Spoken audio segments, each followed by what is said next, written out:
It's about as cold as a witch's tit out here today. We're gonna go from sure slip, no grip to terrifying traction. It's tire chain time. This happened in one day. This was dirt, it was nice. Tomorrow,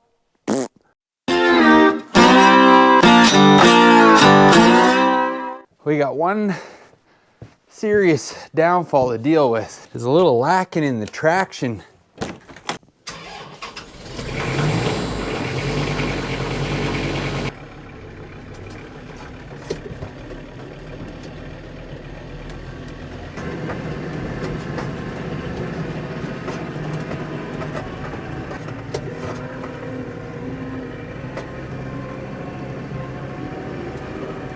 Now this is a fine tractor in the summer, but the old turf tires, they make it a little slick in the winter time. So on go the chains, and of course, why not wait until it's already, whoop, flipped you over there, and why not already wait until it's snowed to put them on? It's winter roulette, really. Winter tires and tire chains. You can put them on, and then we could still have beautiful weather for 2 more weeks. And chains on those tires in the mud and the dirt are not a good time. They're hard on the yard. Or you do like I've done and procrastinate, and then overnight it snowed a foot. And one. Oh, I feel like we're headed the right direction now. Now you're gonna notice 2 different patterns. And oh, I don't know what people's opinions of that are. I don't think it matters. What matters is that these chains were free. That's what really matters. My dad gave them to me. What is this about? That's hecked on that. I can't say as I've really ever noticed a difference having the 2 different patterns. I don't think one's any grippier than the other. It's all just chain. I can tell you though, without the chains, that the turf tires are not good at all. They're awesome for what it says in the name, turf tire. Outside of that, well, you could just turf them right in the dump. That one's more like a skidder chain with the cross, and then the circle in the middle. These are just this is just a straight bar chain. Now, what I think is that if this was on any other kind of piece of equipment, you'd want that style of chain, like on forestry equipment and stuff, because this bar style that just goes straight across the tire, well, one, not on these tires, but on any other tractor tire, they just fall down into the treads. They don't really do anything as so much. And in a side hill situation, they're not as awesome, you know. They tend, I mean, you can imagine what I'm saying, right? It becomes a skate basically to go sideways.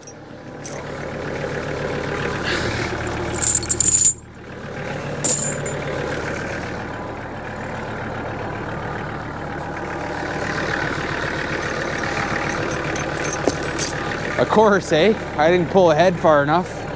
Don't walk under the bucket, that's not safe. I keep shutting it off and not leave it running because I was hopeful to change the oil after I was done putting these chains on as well. It'd be nice if that wasn't smoking hot. All right, it's coming around. Now there's gonna be guys watching going, that's not how you do that. Yeah, well, lay it on me in the comments. It's worked for me. Probably a harder, easier way to do it though, I would think. Some way. Oh yeah, there we go. I never lost this chain before. So this chain's real wide. It comes down the sidewall, stays on really well. The other side, we'll see when we get that on. Some side chains, and you have to forget, there's probably a proper name, terminology for tire chains. I don't know what it is, but they sit up quite high, and that one I have thrown off before. Because again, they weren't meant for this tractor. Beggars can't be choosers. I got the other link. You know what I did forget though? I might not need it. pair of pliers. Gonna need them. Stay. You guys watch that. Make sure it don't fall out. All right, they're not a huge pair of channel locks, but I found them. Ooh, some of you fellas might appreciate this. Some of you viewers, Snap-on. Oh boy, I found these at a job site when I was like just a kid on the farm. We were doing something. I'm pretty certain that's where they came from. They were all rusty and dilapidated, laying in the dirt, and well, the folks that were there said I could have them. Snap-on. Still got a part number on it. Made in the USA. How about that? All right, I need them just for this. Just a little bit of help. Man, I could use another hand. A third hand, you say? There we go. And then this little triangle. There. Just like that. Yeah, so that's that. This basically kind of cam locks over and pulls the chains together, and then this little triangle piece slides up and over, and it sits in that groove, locking it in place so that can't come down. And you see, that's pretty dang tight. There has got to be a better way, because I'm telling you, like these big loaders and skidders that have tire chains, there's not maybe more than one guy, but they don't just lift more. I think they hook them and then drive the machine. That's what I would assume, is that you'd have it tied to the rim or something fixed, and then you drive the machine ahead and it would pull the chain up as you went. If it was a big old heavy chain. I've never done it before. I have never done it before. Give her a pull. But I mean, the quicker this is over, the less time I have to hang out with you fine folks. So, you know, we don't want to get carried away. Slide that up. Same style lock on these ones, just a little bit different design. And then I'll show you here, if you're building your own tire chains, you can buy these. They're like an add-a-link. So it looks like a chain link, but when you buy it, these two ends are splayed apart, so you can slip your chain in between. And there's actually, I borrowed it off our good friend of the channel, Garth, from the contract and septic videos. You recognize him running all the equipment. He actually has a set of tire chain tools. And so there's a it's just a set of bolt cutters, but there's a crimper for crimping those rings together. Got great big, like 3-foot handles on them, and done deal. I mean, you could beat it to death with a hammer, I guess, but you might as well use the right tool if you can get your hands on it. We'll be plowing in no time. Like that. And then see, hopefully this reaches something. I was hoping to get one more link, just one more, because I know when you're dealing with chain, I'm sure all of us have been there before. That one more link, you're like, oh, that one more link could be perfect, you know, that plus or minus. You wouldn't think it really mattered, but plus or minus. All right, now we're gonna snap on this into place. You know, I think about doing some of this stuff sometimes, and I go, in my brain, I bet that there is somebody somewhere that you could pay to do this. And I don't mean I want to pay them to do it. I'm just thinking, as far as a young man right now, as far as opportunity goes, everything you do, you go, I bet you somewhere there's somebody charging to do this. That they just come and they'd charge you a couple $100, and they'd put the chains on your tractor for you, and then they'd come back in the spring and they'd take them off for you. I bet you that's a thing. Maybe not where I live, but I bet you it's a thing somewhere. I was just about to fire it up to try the chains out, just make sure. You would not believe Sprucestomper luck today. So one of these tires, this tire, it had a bit of a slow leak that I noticed. And I thought, what am I gonna do? Like, we looked over the whole tire. What are the chances? What are the chances that see, what drew my attention, there's an old plug right here. So of course I spit on it. It's fine. Look at this. What are the chances? I just noticed that right there. It's just sticking right, see the orientation? Right out at our face.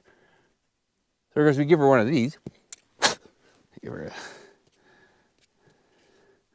get a little spit on it like that. Whenever in doubt, just spit on it a little bit. See that bubble growing? What the? Well, I mean, that's good. That's good. I'm gonna grab a pen. We'll mark the tire. I'm not gonna do it right now. I'm not set up to do it right now. It's gotta be cleaned up. But I got a tire kit in there and we can just patch that. But yes, I'll tell you, when you're winning, you're winning. Yeah, the tire's got a hole in it, but glass half full, right? We found the culprit. All right, well, I figure, seeing how we're committed to this point, we might as well drop the oil out of her too. I'm sure it could use a drink, some fresh stuff. I brought a socket set down with me, so we should have her covered.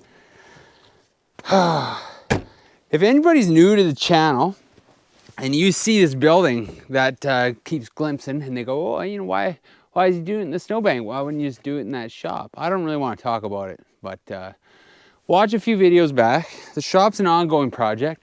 It's just as frozen in there as it is out here, and there's no room to pull this in there at the moment. So that's why. 15 liters it says it'll hold, and according to my online research and memory, this thing only holds 8 liters. So, get in here like this.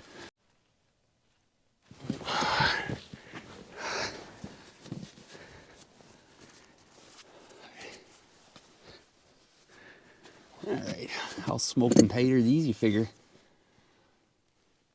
The pan is, my understanding here is the pan has got a dip for this drive shaft, so there's actually 2 different plugs here. Plug 1 and plug 2, because there's a hollow piece in the middle. That's what it looks to be to me. Well, let's pop one out and see what happens. Something will happen. Something will go somewhere. I don't know. There we go. That's not too bad. Shouldn't be tight anyways. Oh, that wind is cold. What's going to come out of here? Can I do it quick? Where do you run out of threads? Right about... Holy, what is it? The longest drain bolt in history? Am I lined up?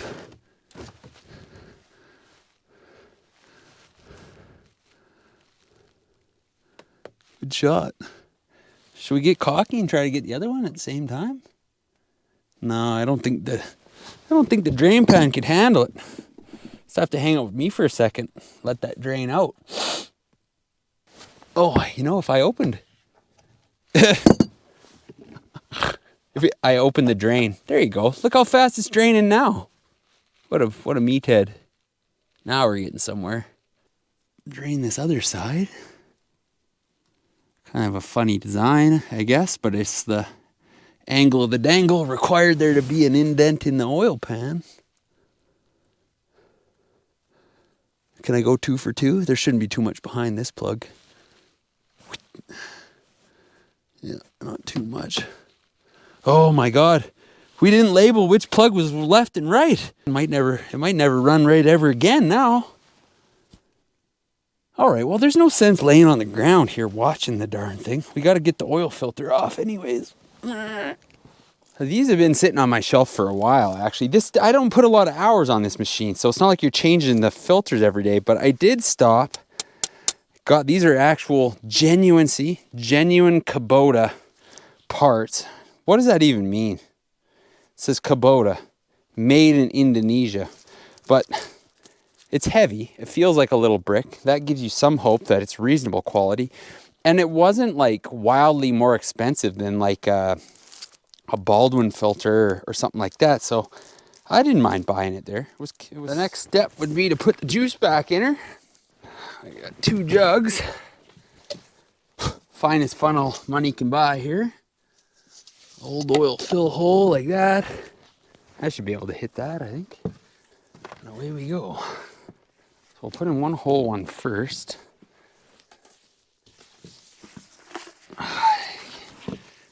Get in there. Slow pour, no need to spill. Or tip the funnel over. I've done that before. You got the funnel on the angle, and the only thing holding the funnel in there is it's just wedged in.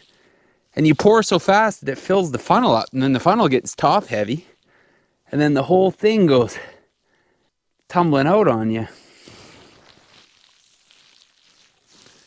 I don't see any oil pouring out the bottom. That's a good sign. I didn't take you with me, but I did put the drain plug back in. Instead of fighting it upside down, we're not gonna use this whole jug anyways, so gotta just go like this.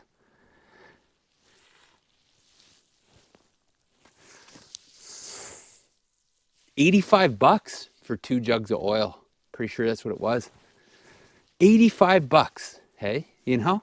You're looking at it, you're going, well, oh, for $85, I'm gonna rinse the plastic jug out and use it for something. Try to get more of my money's worth. Actually, probably just pour the used oil back into these. And then you swish a little diesel fuel or gas in it, and well, ta-da! You got a good brush pile starting mix or whatever. Little Boy Scout juice. They're a little too much and not enough. And wise words spoken by somebody else. Some oil is better than none. Or any oil is better than none, I guess. I don't know if that always works out. All right. Of course, you end up with a bit left. You end up with a bit left, and you'll go to do this again. You'll forget that you have it. Yada, yada, yada. What are we going to do with this? Ugh, I don't want to stick it in there. Should do this. Like that. I think oil changes are about patience. You just let that drain back in there. I've honestly not a fan of a big mess. I don't like, to be truthful, you maybe catch a little judgment on this.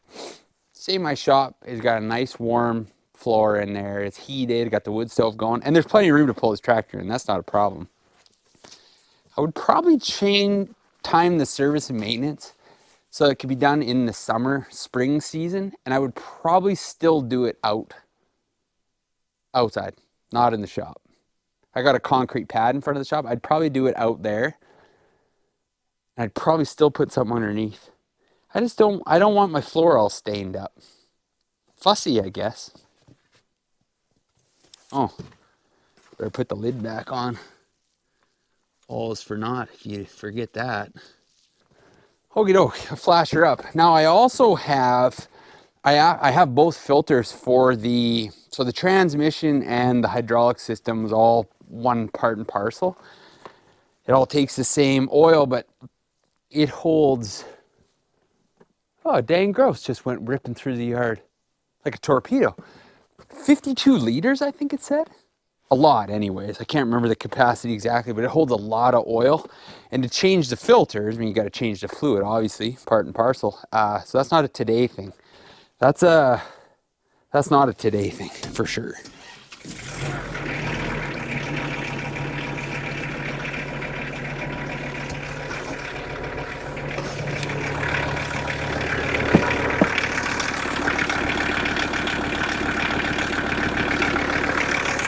Make sure nothing's gushing out of her.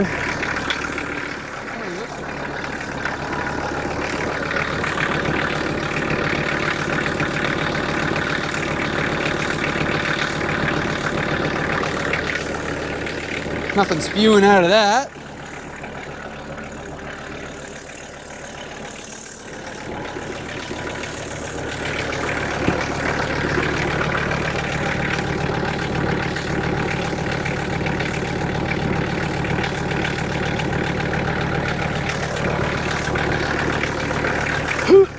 Those are both dry.